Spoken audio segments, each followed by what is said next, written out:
La larga inestabilidad del sistema monetario internacional. El dólar estadounidense es central para la era de la moneda internacional controlada, que inició con el Tratado de Bretton Woods, de 1945. Desde entonces, ha sido la principal unidad monetaria mundial. La mayor parte del mundo fuera de Europa está en un estándar de dólar de facto, pero desempeñar ese papel implica ciertos conflictos de interés respecto al trabajo cotidiano del dólar como moneda de Estados Unidos. En un nivel básico, la política monetaria que la Administración de Estados Unidos cree necesaria para abordar sus objetivos internos podría producir los efectos secundarios dañinos en otros países. Por ejemplo, hoy los economistas creen que el impulso de Paul Volcker, expresidente de la Reserva Federal, por atacar la inflación en 1979 fue una fuerza positiva para la redefinición de las fortunas económicas de Estados Unidos hacia los años 1980. Sin embargo, al llegar, como lo hizo, en un período de capital internacional abundante, ayudó a generar la crisis de deuda de esa década en los países en desarrollo. La amarga medicina monetarista fue un ejercicio en unilateralismo monetario. En el otro extremo, la postura monetaria que el gobierno de Estados Unidos consideró necesaria después de la crisis del 2008, provocó quejas de los países en desarrollo, que padecieron una turbulencia en sus monedas. Incluso sin el Tratado Bretton Woods, otros países habrían usado naturalmente el dólar como su estándar y su ancla. Un tema más estructural y de largo plazo es la lógica del famoso dilema de Triffin.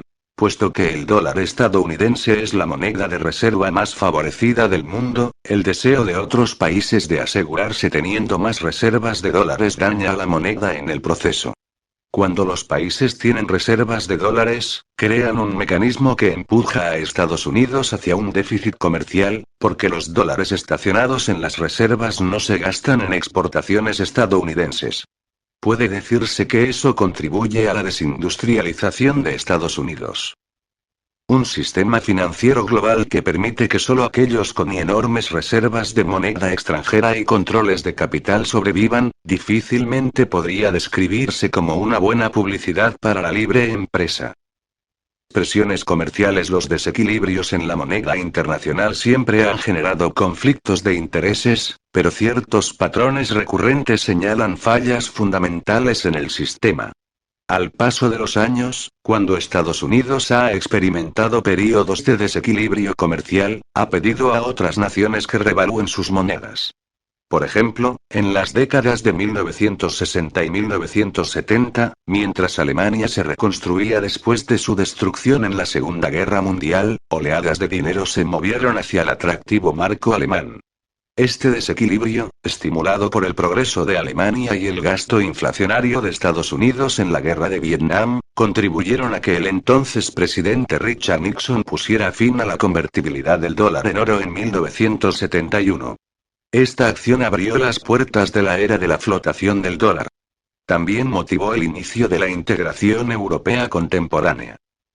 El uso del dinero como herramienta de la política desprestigió el respeto por el dinero. Unos años después, Japón exportaba bienes de clase mundial a Estados Unidos. A mediados de los años 1980, el país logró que Japón revaluara el yen e incrementara su demanda doméstica. Se suponía que estas acciones ayudarían al equilibrio comercial estadounidense. Sin embargo, acabaron contribuyendo a una de las burbujas de precios más grande de la historia mundial. Japón ha necesitado décadas para recuperarse. Hoy, Estados Unidos presiona a China para que revalúe su moneda y los ayude a salir de su último desequilibrio. Debe llegar el momento de que Estados Unidos se dé cuenta de que padece de los efectos secundarios de su papel como el emisor de la reserva dominante del mundo y no de las manos de las políticas de desarrollo de otros países.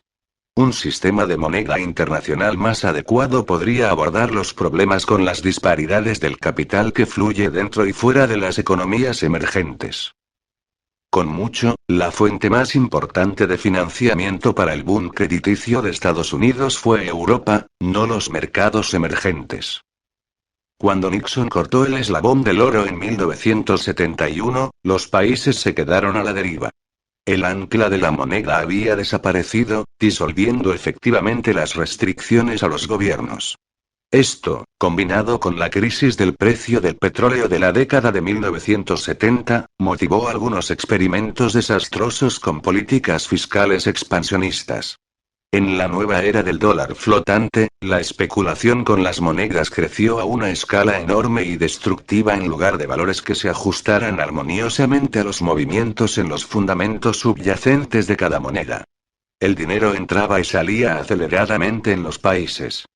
Para los años 1990, las naciones grandes se volcaron hacia sus bancos centrales para lidiar con la inflación doméstica, lo que dejó a los países pequeños al capricho del cambio de valor del dólar. Estados Unidos padeció la hiperextensión del papel del dólar como moneda de reserva, o en palabras de un economista, el resto del mundo le dio a Estados Unidos la cuerda con la cual colgarse. El exceso de ahorros globales en países con superávit de dólares no causó la crisis. Muchos economistas y políticos apoyan la lógica de asociar los excesos de ahorros de China y otros países con superávit con los excesos de préstamos de Estados Unidos en la víspera de la crisis del 2008. Pero este enfoque de chivo expiatorio ignora la evidencia. No explica los flujos transfronterizos que financiaron el boom de crédito. En realidad, los indicios señalan a Europa y Reino Unido como fuentes clave de las finanzas especulativas que llevaron a Estados Unidos al boom de gastos. El hecho de que los patrones de los superávits de otros países y los déficits de Estados Unidos no se hayan empatado en 25 años, desacredita todavía más una relación directa entre ellos. Cada crisis financiera estuvo precedida de políticas monetarias extremadamente laxas, que no habrían sido posibles dentro de los límites de un conjunto de reglas más disciplinadas. Desde los años 1990, la tendencia de tasas de interés bajas en todo el mundo tuvo un impacto más significativo que los excesos de ahorros en otros países. Las tasas de interés bajas crearon booms de crédito incluso en algunos de los países con superávit de exportación. Muchos de los que estuvieron de acuerdo con la escuela de pensamiento del exceso de ahorro también predijeron que el dólar implosionaría cuando el desequilibrio alcanzara una masa crítica y desatara una crisis financiera. Eso no ocurrió, y así los eventos refutaron esas teorías. La evidencia demuestra que la mayoría de los problemas surgieron de una excesiva elasticidad del sistema financiero, que aprovechó el ambiente laxo de las políticas laxas del Banco Central para crear bienes y crédito. Fue una absurda y mala distribución de recursos que, a principios del siglo XXI, las economías emergentes se sintieran impulsadas a reciclar las entradas de capital cuesta arriba hacia las economías de los países avanzados, cuando necesitaban las reservas para invertir en sus economías domésticas. La peligrosidad de reservas altas de dólares en países en desarrollo. El dramático éxodo de dinero de Asia durante su crisis financiera de 1997-1998 le enseñó a los países en desarrollo que los peligros generados en el extranjero son graves. También demostró que el Fondo Monetario Internacional se interesa solo en repartir una medicina dura tipo neoclásica. Para estos países, tener reservas de dólares significó no tener que arrodillarse ante el FMI durante una crisis. En el 2008, la crisis solo demostró en mayor medida lo rápido que aparecen los riesgos de mercado y de liquidez, otro factor que hizo a las reservas muy atractivas. En el 2009 las reservas de moneda extranjera eran el 15% del PIB global, muy por encima del 6% en el 2000. La crisis financiera y sus derivados de alto riesgo también motivaron un movimiento decisivo hacia clases simples de bienes, como los bonos estadounidenses. Cuando el dinero es destronado por un plano constitucional arrogante y se convierte en el sujeto de los caprichos de los hacedores de políticas oficiales y se convierte en un juguete del sector privado. Los países en desarrollo han encontrado métodos efectivos de esterilizar su creciente acumulación de reservas de dólares.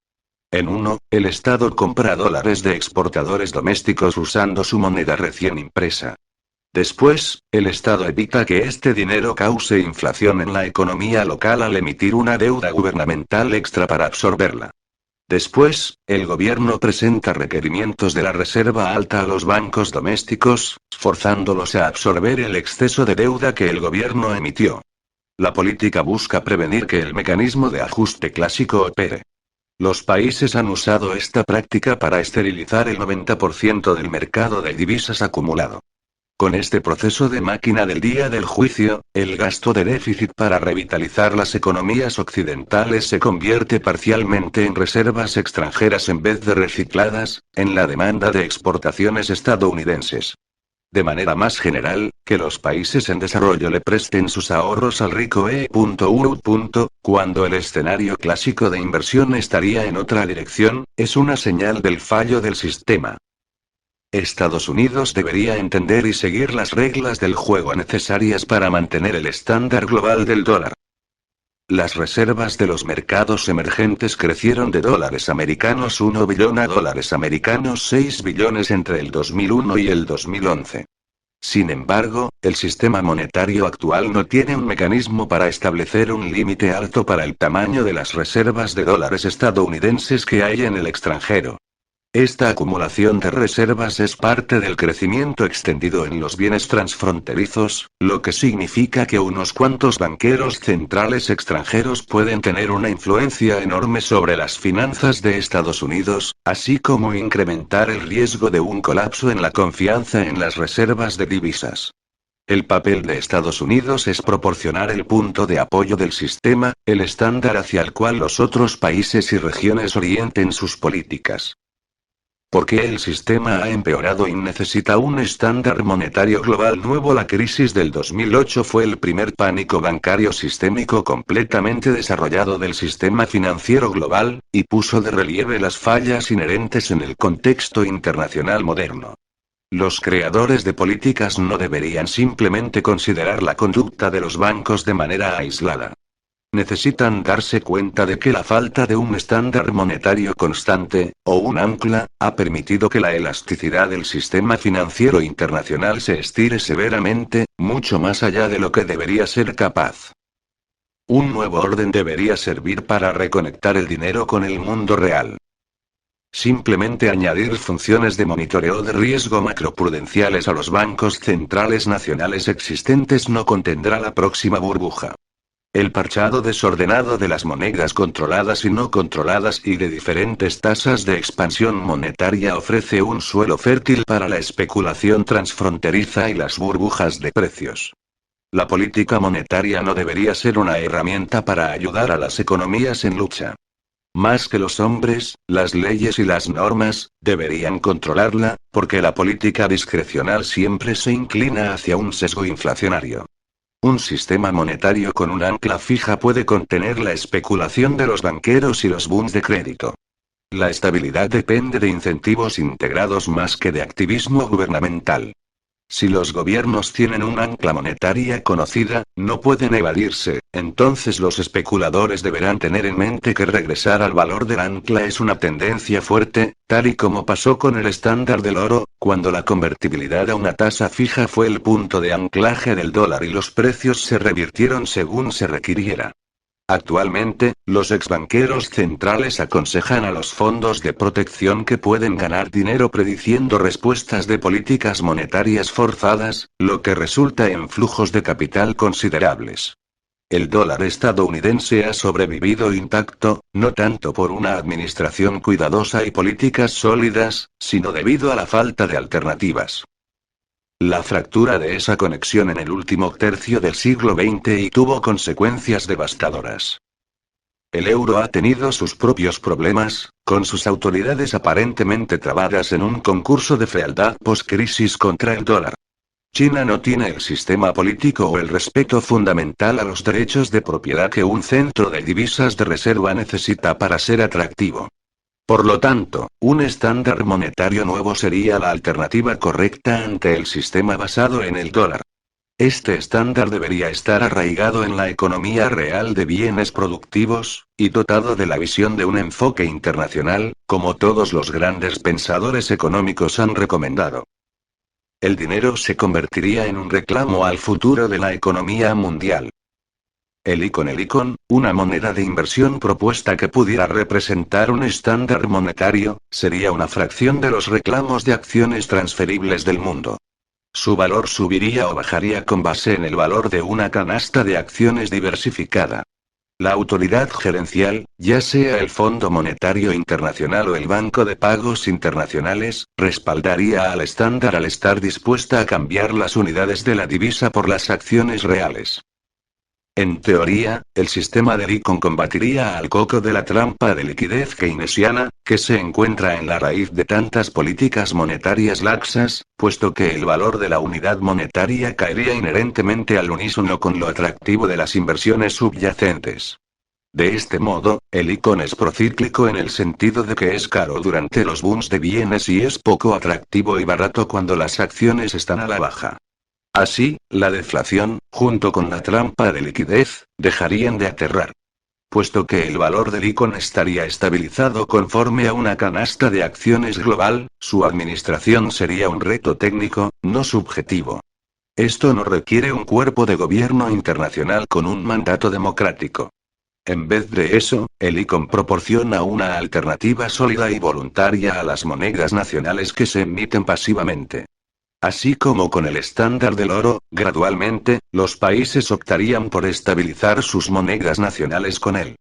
A medida que ganara confianza, las personas lo verían como benéfico. Sentirían naturalmente que ellas y sus empresas e instituciones deberían ajustarse al dinero, tal y como deberían hacerlo sus gobiernos, en vez de que el dinero se ajuste a ellos. Otra opción podría ser un esquema similar con el dinero indexado a los precios de las mercancías.